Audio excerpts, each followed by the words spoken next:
नमस्कार, गुलिस्तान न्यूज देख रहे हैं आप। मैं हूं आपके साथ हर्ष भारद्वाज। सुबह के 10:30 बजे हैं। तमाम खबरों से आपको अपडेट करेंगे। सबसे पहले बात उत्तराखंड की करेंगे, लेकिन उससे पहले एक नजर सुर्खियों पर।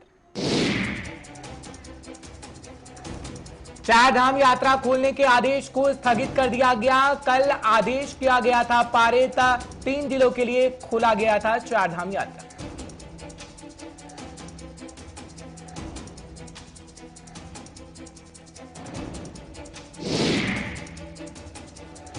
उत्तराखंड में कम हो रहे हैं कोरोना के केस। 24 घंटे का आंकड़ा 296 रहा। 990 लोग स्वस्थ होकर 24 घंटे में अपने घर को गए।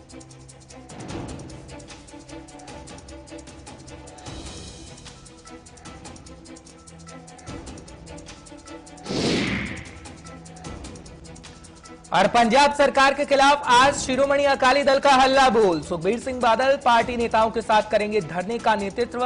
कैप्टन अमरिंदर सिंह के फार्म हाउस के पास होगा धरना।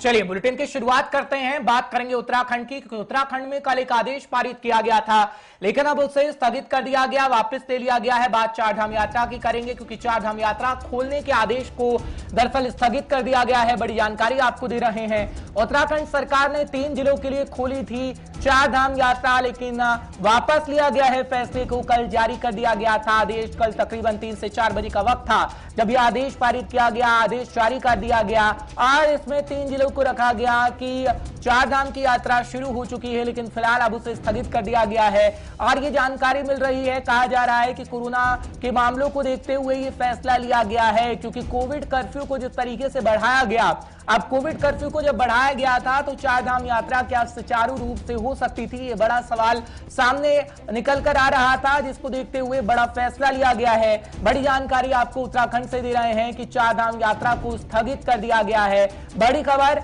इस वक्त उत्तराखंड से, क्योंकि उत्तराखंड की सरकार लगातार बड़े फैसले ले रही है। आपको याद होगा सीएम साहब लगातार ये कह रहे हैं कि कोरोना को देखते हुए हम बड़े फैसले ले रहे हैं, साथ ही साथ उन तमाम योजनाओं का लाभ लोगों को मिल रहा है, क्योंकि हम देख रहे हैं कि अब ग्रामीण इलाकों तक वैक्सीनेशन की प्रक्रिया इस वक्त उत्तराखंड में चल रही है और सरकार ऐसी कोई भी चूक नहीं करना चाहती ताकि उत्तराखंड में हालात कोरोना को लेकर खराब हो, क्योंकि अब हर एक राज्य का आंकड़ा कहीं ना कहीं कम सामने आ रहा है और उत्तराखंड में भी यही स्थिति हम देख रहे हैं। फिलहाल अगर चार धाम यात्रा का जिक्र करते हैं तो चार धाम यात्रा जो खोली गई थी, हालांकि कुछ जिलों के लिए फैसला लिया गया था, जो कल आदेश जारी किया गया था, अब उसे फैसले को वापस ले लिया गया है और सर्वसम्मति से ये फैसला लिया गया। तमाम अधिकारियों के साथ बातचीत करके फैसला लिया गया और यह भी कहा जा रहा है कि सीधी नजर बनाए हुए थे सीएम साहब और उसके बाद ये बड़ा फैसला लिया गया जब इसे स्थगित कर दिया गया है। बड़ी जानकारी हम आपको दे रहे हैं कि 3 जिलों के लिए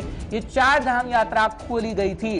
कुछ देर में हमारे ब्यूरो चीफ जुड़ेंगे उत्तराखंड से, तमाम जानकारी आप तक पहुंचाने की कोशिश करेंगे कि हालात आखिर कैसे बने हुए हैं और किस कारण ये फैसला लिया गया, क्योंकि फैसला तकरीबन 12 से 13 घंटे के बीच लिया गया जब इसे खोला गया था चार धाम यात्रा को 3 जिलों के लिए, और 12 से 13 घंटे के अंदर ही फैसले को वापस ले लिया गया है।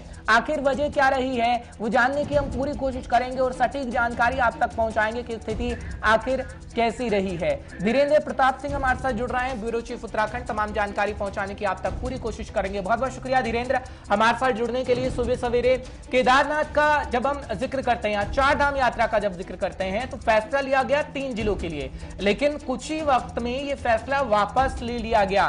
क्या कोरोना वजह रही या फिर अधिकारियों की जो बैठक रही उसमें क्या कुछ रहा, हमारे दर्शकों को अपडेट करिएगा धीरेन्द्र। मैं बता दूं कि चार धाम यात्रा को पूर्व जिलों के लिए स्थानीय स्तर पर खोला गया था, शाम होते ही सरकार ने उसको वापस ले लिया। हालांकि सरकार के जो प्रवक्ता है, शासकीय प्रवक्ता है कैबिनेट मंत्री विनोद बियाल ने बताया कि यह फैसला इसलिए स्थगित किया गया है क्योंकि 16 जून यानी कल हाईकोर्ट नैनीताल से संबंधित एक मामले की सुनवाई होनी है। उस मामले पे फैसला आते ही सरकार यात्रा को तीनों जिलों के लिए फिर से खोल देगी।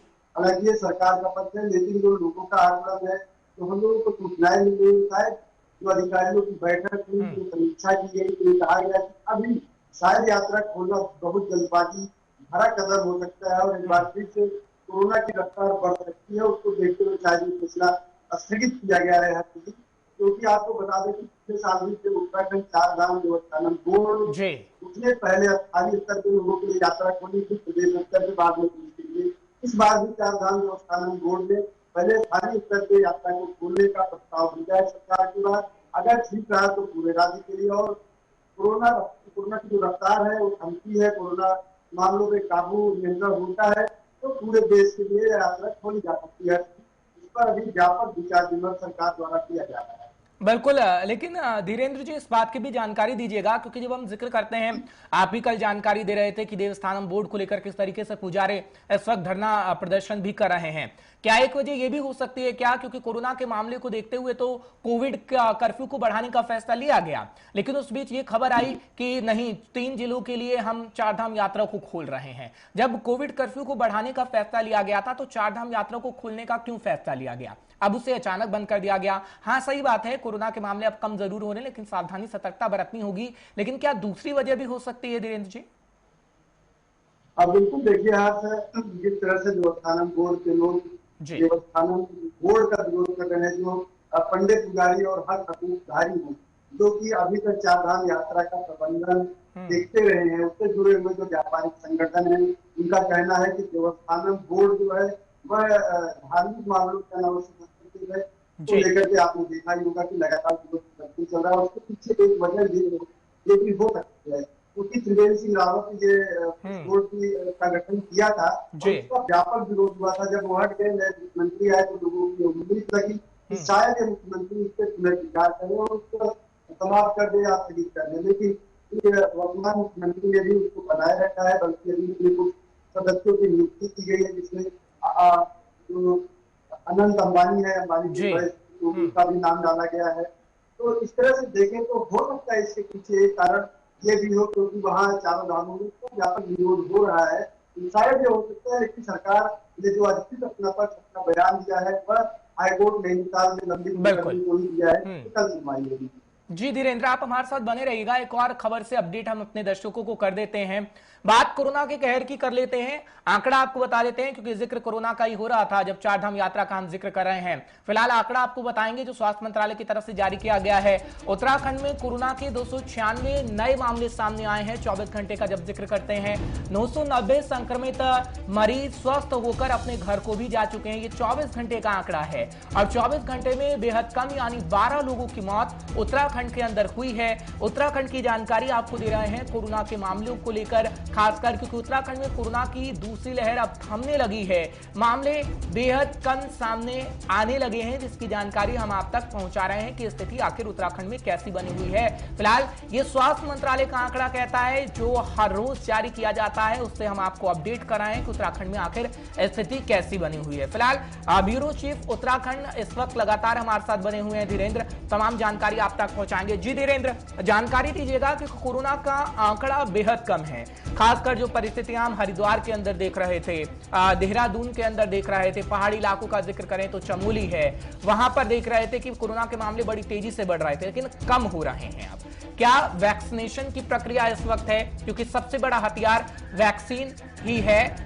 फिलहाल धीरेन्द्र हमारे साथ जुड़े हुए थे, तमाम जानकारी दे रहे थे, बहुत बहुत शुक्रिया धीरेन्द्र। लेकिन धनराज हमारे साथ इस वक्त जुड़ रहे हैं, कोरोना की खबर पे तमाम जानकारी आप तक पहुंचाएंगे। धनराज, बहुत बहुत शुक्रिया हमारे साथ जुड़ने के लिए। सवाल मेरा यही रहेगा कि जो अन्य इलाकों में हम देख रहे थे कि लगातार कोरोना के मामले बढ़ रहे हैं, लेकिन परिस्थितियां कहीं ना कहीं अब बेहतर हो रही है और मामले भी कम हो रहे हैं, लेकिन पहाड़ी इलाकों में थोड़े मामले बढ़ रहे हैं, जो जानकारी मिल रही है। क्या वाकई ऐसा है क्या कि मैदानी इलाकों में मामले कम हो रहे हैं, लेकिन पहाड़ी इलाकों में मामलों का बढ़ना लगातार जारी है? क्या सच्चाई है धीरे धनराज?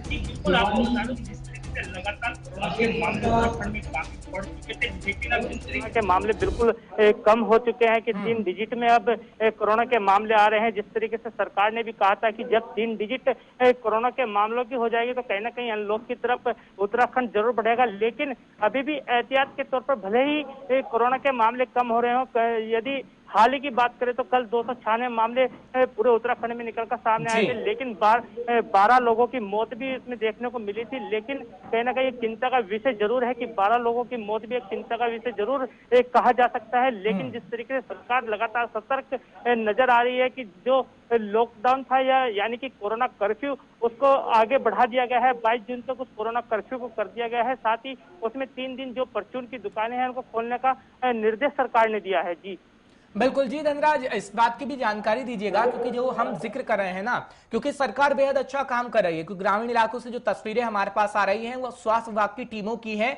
जो ग्रामीण इलाकों में पहुंच रही हैं और वैक्सीनेशन की प्रक्रिया बड़ी तेजी से चल रही है। लेकिन ये कहा जा रहा है कि खासकर पहाड़ी इलाकों में वैक्सीनेशन की प्रक्रिया तो चल रही है, लेकिन कोरोना के मामलों में थोड़ी बहुत बढ़ोतरी देखने को मिल रही है। इसकी वजह क्या है? क्योंकि हम देख रहे हैं हाँ, मामले कम हो रहे हैं, आंकड़ा कम हो रहा है, लेकिन अब जो आंकड़ा है वो ग्रामीण इलाके पहाड़ी इलाकों से ज्यादा आ रहा है। जो शहर हैं उत्तराखंड के, वहां तो बिल्कुल ना के बराबर मामले सामने आ रहे हैं। इसकी वजह क्या है?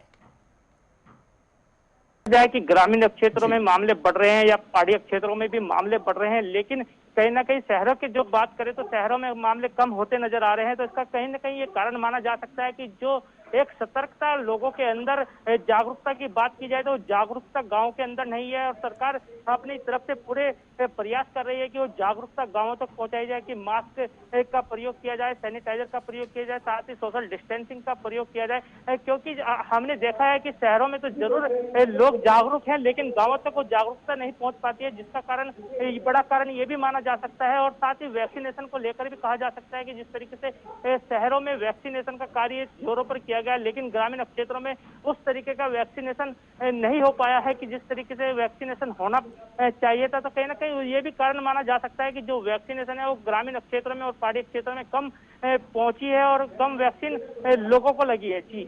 जी धनराज, बहुत बहुत शुक्रिया तमाम जानकारी पहुंचाने के लिए, अपडेट देने के लिए और उत्तराखंड के हर एक इलाके की जानकारी बताने के लिए कि जिलों में क्या हालात हैं, खासकर शहरों में इस वक्त क्या कुछ हालात बने हुए हैं। फिलहाल उत्तराखंड के कुछ और खबरों से आपको रूबरू करवाएंगे, क्योंकि हर एक खबर आपके लिए जरूरी है, क्योंकि ये खबरें आपसे सरोकार रखती हैं। तो सबसे पहले उधम सिंह नगर का जिक्र करेंगे कि वहां पर आखिर क्या कुछ हुआ है, क्योंकि अगर बात करें पुलिस के तो पुलिस लगातार कार्रवाई कर रही है और धरपकड़ अभियान लगातार जारी है। तो आपको इस कड़ी में बता दें कि उधम सिंह नगर जनपद के मुख्यालय का जब हम जिक्र करते हैं तो बड़ी कार्रवाई की गई है और जनपद मुख्यालय रुद्रपुर में एसओजी की टीम ने बड़ा काम किया है। उसकी कुछ तस्वीरें भी आपको दिखाएंगे फटाफट से कि क्या है तस्वीरें। दरअसल शराब तस्कर को गिरफ्तार किया गया है, ये तस्वीरें आप देख रहे होंगे। फिलहाल बड़ी कार्रवाई की गई है और एसओजी की टीम ने ट्रांजिट कैंप थाना क्षेत्र के 3 पानी क्षेत्र से गोदाम से ये कहा जा रहा है कि खासकर पंजाब ब्रांड की 400 पेटी अवैध शराब के साथ शराब तस्करों को गिरफ्तार किया है।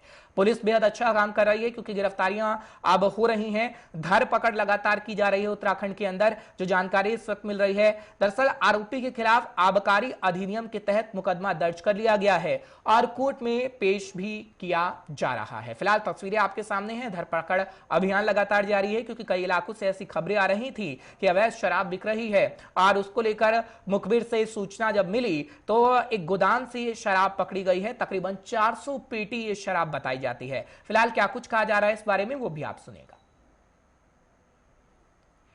ये जगबीर सिंह नेगी जी हैं, समाप्ति राजेंद्र नेगी, ये इन पानी चौराहे के पास रहते हैं रुद्रपुर में। तो इनके मकान में हमको अवैध शराब रखने की जानकारी मिली थी।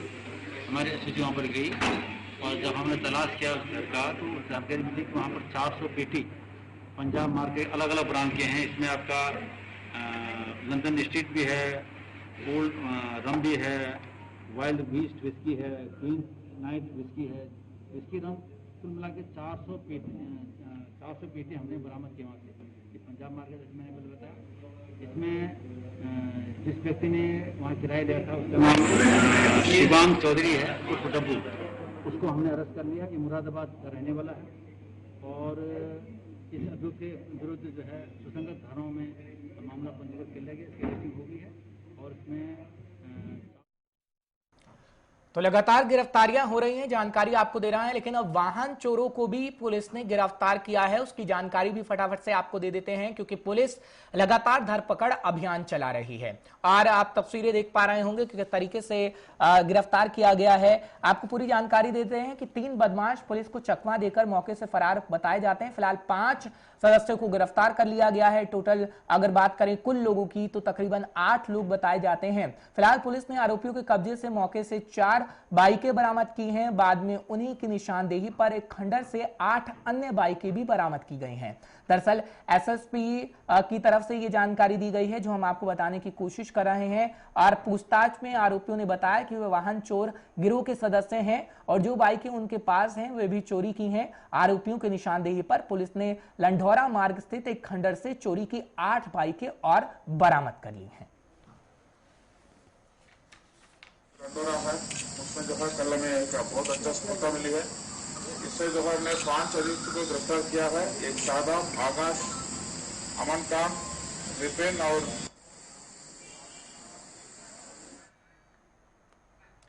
चलिए जिक्र पंजाब का करेंगे, क्योंकि पंजाब की ये सियासत क्या कुछ कहती है वो आपको बताएंगे। कुछ ही समय में चुनाव होने हैं, लेकिन उससे पहले जानकारी पंजाब सरकार के खिलाफ आज शिरोमणि अकाली दल का हल्ला बोल है और सुखबीर सिंह बादल पार्टी नेताओं के साथ धरने का नेतृत्व करने जा रहे हैं। यानी हल्ला बोल होगा और प्रदर्शन किया जाएगा पंजाब सरकार के खिलाफ। आज शिरोमणि अकाली दल प्रदर्शन करेगी। कैप्टन अमरिंदर सिंह के फार्म हाउस के पास ये धरना प्रदर्शन होगा।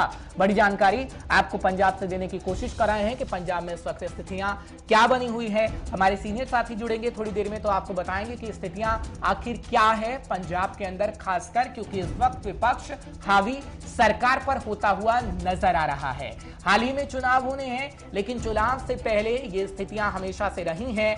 और एक बार फिर जब हम देख रहे हैं कि चुनाव बेहद नजदीक पंजाब के अंदर है, तो विपक्ष पूरा घेरना का प्रयास पंजाब की सरकार को कर रहा है। फिलहाल आपको जानकारी दे रहे हैं कि सुखबीर सिंह बादल पार्टी नेताओं के साथ धरने का नेतृत्व करेंगे और साथ ही साथ कैप्टन अमरिंदर सिंह के फार्म हाउस के पास धरना प्रदर्शन होगा। तमाम बातें हैं जिसको लेकर घेरा जा रहा है, खासकर नशे को लेकर। और ये भी कहा जा रहा है कि तमाम मामलों में कार्रवाई नहीं की गई है पंजाब सरकार की तरफ से, और उसको लेकर विपक्ष पूरी तरीके से घेरने का प्रयास कर रहा है। और पिछले दिनों आपने देखा भी कि अकाली दल के साथ बीएसपी ने गठबंधन किया, और गठबंधन के बाद अब जब हल्ला बोल हो रहा है अकाली दल का, तो बीएसपी के नेता भी साथ में शामिल रहेंगे, नजर आएंगे, क्योंकि मिलकर घेरने का प्रयास पंजाब की सरकार को किया जा रहा है विपक्षी पार्टियों की तरफ से। हालांकि अगर बात करें, जब हम शिरोमणि अकाली दल को देखते हैं, सुनते हैं, तो वो कह रही है कि बीएसपी के साथ गठबंधन किया है और भी कई जो छोटी पार्टियां होंगी, जरूरत पड़ेगी तो उनके साथ भी गठबंधन किया जाएगा। फिलहाल आम आदमी पार्टी से कोई गठबंधन नहीं होगा। फिलहाल ये साफ तौर पर अकाली दल स्थिति को साफ कर चुकी है। हालांकि अगर बात करें पंजाब की, तो पंजाब में किसान का मसला हमने देखा और उसको लेकर किसान खासा नाराज पंजाब के मुखिया से रहे। हालांकि अकाली दल उसका पूरा फायदा उठाने की पूरी कोशिश कर रही है, और इसी के चलते हम देख रहे हैं कि पंजाब में किस तरीके से सियासी सरगर्मियां हम देख रहे हैं। हालांकि कांग्रेस के बीच का जब जिक्र करते हैं, तो कांग्रेस के बीच में भी कलह आपसी देखने को मिली थी। हालांकि दिल्ली आला कमान की तरफ से सफाई दे दी गई और ये बोल दिया गया कि पंजाब का नेतृत्व कैप्टन अमरिंदर सिंह ही करेंगे। तो कहीं ना कहीं स्थितियां सामान्य हुई और ये क्लियर हो गया कि आखिर जो पंजाब कांग्रेस के अंदर चल रहा है उसमें क्या स्थिति रहने वाली होगी। फिलहाल हमारे सीनियर साथी नवदीप छाबड़ा जुड़ रहे हैं, पंजाब से रीजनल हेड। तमाम जानकारी आप तक पहुंचाने की पूरी कोशिश करेंगे। नवदीप, बहुत बहुत शुक्रिया हमारे साथ जुड़ने के लिए। नवदीप, जो खबर आप हमारे पास भेज रहे हैं और जो जानकारी इस वक्त मिल रही है कि फार्म हाउस के बाहर प्रदर्शन किया जाएगा, क्या वजह है? क्योंकि चुनाव नजदीक है और विपक्ष पूरी तरीके से हावी सरकार पर होता हुआ नजर आ रहा है। नवदीप, देखिए, जाहिर सी बात है कि पंजाब इस वक्त चुनावी साल में प्रवेश कर चुका है और विपक्ष नहीं चाहती कि कोई भी जो मुद्दा है वो छोड़ा जाए। जाहिर सी बात है कि पंजाब के अंदर अभी कोरोना काल के अंदर जिस तरीके से पंजाब सरकार की कई जगह पर फजीयत हुई, प्रबंधों को लेकर सवाल खड़े हुए थे, लेकिन ऐसे में कई तरह के जो स्कैम है, कई तरह के जो आरोप है, वो भी पंजाब सरकार के ऊपर लगे हैं। चाहे वो फतेहकोट की किट की खरीद का मामला हो, या फिर ऑक्सीजन में खरीद का जो कहीं ना कहीं मामले में देरी का मामला हो, या फिर जो वैक्सीनेशन जो केंद्र सरकार की तरफ से दी गई थी उसको प्राइवेट हॉस्पिटल को बेचने का मामला हो। ये तमाम वो ऐसे मामले हैं जिसको लेकर पंजाब सरकार जो है वो लगातार गिरती हुई नजर आ रही है। और श्रोमणी अकाली दल को, जिसका कुछ दिन पहले ही बीएसपी के साथ जो गठबंधन हुआ है, दोनों पार्टियां मिलकर आज जो मुख्यमंत्री का प्राइवेट फार्म हाउस है सिसवा के अंदर, वहां पर आज सुखबीर सिंह बादल धरना देंगे और करीब 3 घंटे के लिए यह धरना प्रदर्शन वहां पर चलेगा। और श्रोमणी अकाली दल लगातार ये मांग कर रहा है कि पंजाब के जो स्वास्थ्य मंत्री हैं बलबीर सिंह सिद्धू, मुख्यमंत्री को चाहिए कि उनको उनके पद से निरस्त करे, उनको उनसे जो स्वास्थ्य विभाग है वो छीना जाए, क्योंकि उनके निगरानी के अंदर ही पंजाब के अंदर बड़े स्कैम हुए और उस पूरे जो स्कैम हुए, जो आरोप लग रहे हैं, उसकी जो सीबीआई से या फिर किसी निष्पक्ष एजेंसी से या फिर किसी रिटायर्ड जो हाईकोर्ट के जज है उनसे उसकी जांच करवाई जाए।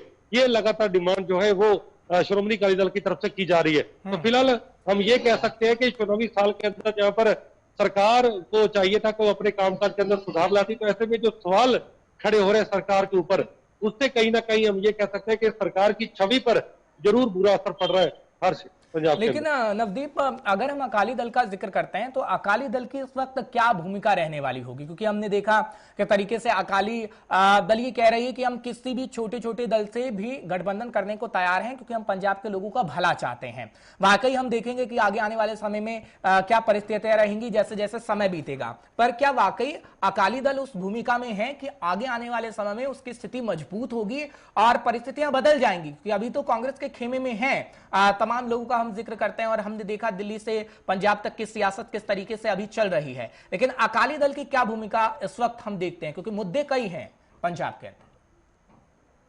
देखिए, जाहिर सी बात है कि श्रोमणी अकाली दल भले ही इस वक्त विपक्ष में नहीं है, लेकिन एक मजबूत पार्टी के रूप में हमेशा से उनको जरूर देखा जाता है। यहाँ तक मैं बात करूं कि अगर आम आदमी पार्टी कोई सवाल खड़ा करती है मुख्यमंत्री के ऊपर या पंजाब सरकार के ऊपर, तो मैं कई बार देखता हूं कि पंजाब सरकार की तरफ से उस पर प्रतिक्रिया भी नहीं दी जाती मुख्यमंत्री की तरफ से। लेकिन अगर सुखबीर बादल कोई बयान देते हैं, कोई प्रतिक्रिया देते हैं, तो सरकार का कोई ना कोई नुमाइंदा या खासतौर पर मुख्यमंत्री उस पर प्रतिक्रिया जरूर देते हैं। तो इससे हम समझ सकते हैं कि आज भी पंजाब के अंदर अगर एक बड़ी पार्टी के रूप में अगर किसी का चेहरा है तो वो अभी भी श्रोमणी अकाली दल बना हुआ है। लेकिन अभी चुनाव से पहले जिस तरीके से बसपा के साथ गठबंधन हुआ, 20 सीटें उसको दे दी गई और बसपा का भी बहुत बड़ा जनाधार पंजाब के अंदर है, तो ऐसे में हम कह सकते हैं कि श्रोमणी अकाली दल जिस तरीके से, चाहे उसने स्कॉलरशिप स्कैम को उठाया हो, इस तरीके से फतेहगढ़ का मामला हो, वैक्सीनेशन का मामला हो, बेरोजगारी का मामला हो, पंजाब के अंदर जो मोबाइल फोन दिए जाने थे, स्मार्टफोन, वो पूरी तरीके से ना बांटने का मामला हो, रोजगार भत्ता ना देने का मामला, तो तमाम वो चीजें हैं जो कैप्टन अमरिंदर सिंह ने दावे किए थे। नशा मुक्ति पंजाब को करना, नशा मुक्त पंजाब के अंदर नशे से जो मौतें हुई हैं, ये तमाम ऐसे मुद्दे हैं जो श्रोमणी अकाली दल ने बहुत ज्यादा प्रमुखता से पंजाब के अंदर उठाए हैं और लगातार वो इस पर प्रदर्शन या फिर धरने या गिरफ्तारियां जो है देता है। तो हम ये कह सकते हैं कि चुनाव से ठीक पहले जो स्थिति अभी पंजाब के अंदर बनी हुई है, उसमें श्रोमणी अकाली दल सुर्खियों के अंदर जरूर बना हुआ। हालांकि ऊंट किस करवट बैठता है, क्या कुछ हालात रहेंगे, क्योंकि 8 महीने से ज्यादा का समय अभी चुनाव के अंदर पड़ा है, क्या कुछ होगा वो देखने की बात होगी। लेकिन हम ये कह सकते हैं कि अभी श्रोमणी अकाली दल को मुद्दा जो पंजाब के अंदर है वो बुराने में पीछे नहीं हटना चाहता। जनता के बीच आकर्षण की बात करें तो लगातार वो इस बात को लेकर काम कर रहा है, चाहे कोविड फ्री हॉस्पिटल खोलने की बात हो, आइसोलेशन वार्ड खोलने की बात हो। हम ये कह सकते हैं कि चुनाव से ठीक पहले सुर्खियों में बना रहना श्रोमणी अकाली दल को बहुत अच्छी तरह से आता है।